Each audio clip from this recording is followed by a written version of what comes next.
Olá, eu sou o professor Júlio Lima e hoje nós vamos dar continuidade ao estudo do direito do consumidor. Hoje nós vamos falar um pouco mais sobre a relação de consumo. Em verdade, quando nós trabalhamos com o direito, nós falamos de várias relações entre as pessoas. Existem algumas relações que são relações do direito civil, são relações que envolvem as pessoas, então são chamadas de relações de direito civil. E algumas relações são relações específicas do direito do consumidor. Mas como que a gente sabe a diferença? Olha só, imagine duas pessoas que realizam um contrato, duas pessoas que fazem um contrato de locação, por exemplo, que fazem a compra e venda de um veículo, que fazem a compra e venda de uma casa. Essas pessoas estão tendo meras relações de direito civil, relações normais que serão reguladas pelo direito civil. Agora, algumas relações são específicas do direito do consumidor. Na relação do direito do consumidor, ou seja, na relação consumerista, existem algumas características próprias do direito do consumo.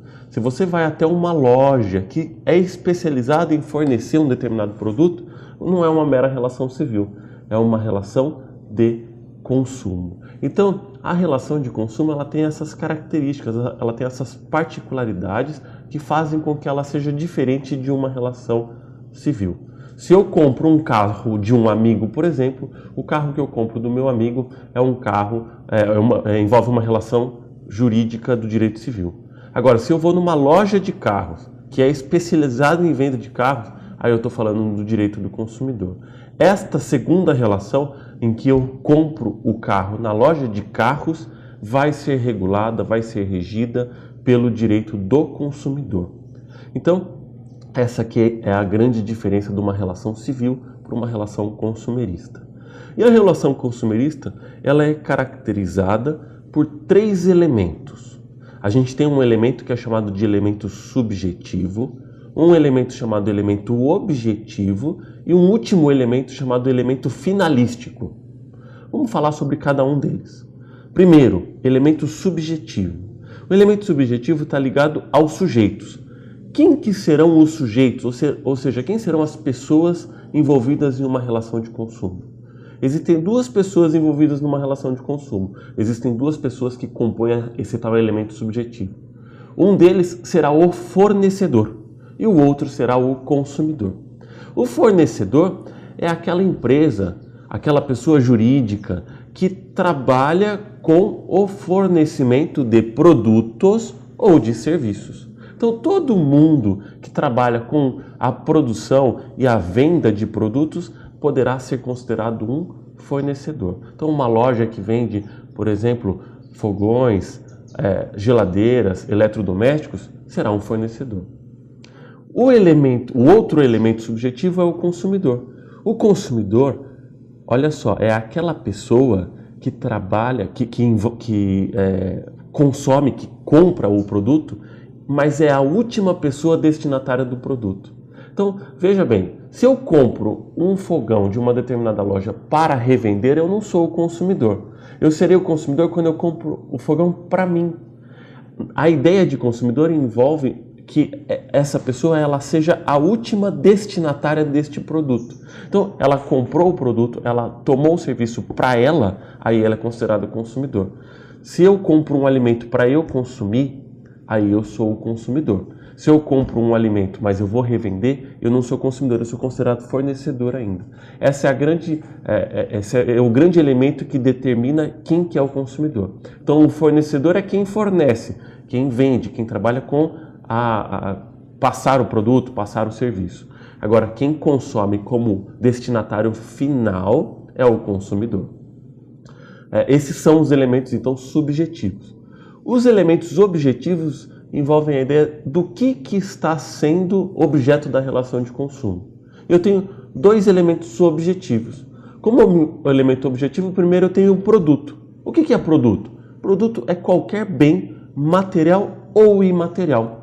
Um bem material é, por exemplo, um alimento, um eletrodoméstico, qualquer tipo de produto que eu vou passar vai ser considerado um produto, que eu vou trabalhar com a compra e venda, com o fornecimento, vai ser considerado um produto. Mas também é considerado produto aquilo que é imaterial. Às vezes, por exemplo, eu posso trabalhar com a venda de alguns direitos relacionados a alguma marca ou direitos relacionados a alguma produção audiovisual. Isso também envolve produto, envolve também a ideia de produto.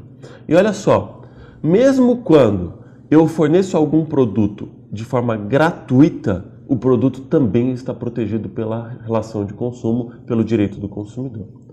Também é elemento objetivo, ou seja, envolve essa questão do que está sendo objeto da relação de consumo, os serviços. Todo tipo de serviço que é prestado também é considerado objeto de uma relação de consumo. Se alguém realiza um serviço de pintura, um serviço de manutenção, isso também envolve o direito do consumo. O que não envolve direito do consumidor são as relações trabalhistas. Quem é trabalhador está protegido pelo direito do trabalho.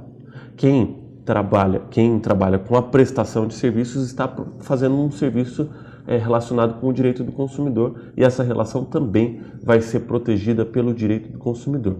Mas olha só, o serviço gratuito, diferente do produto gratuito, ele não está protegido pelo direito do consumidor, ele não está dentro das normas relacionadas com o direito do consumidor.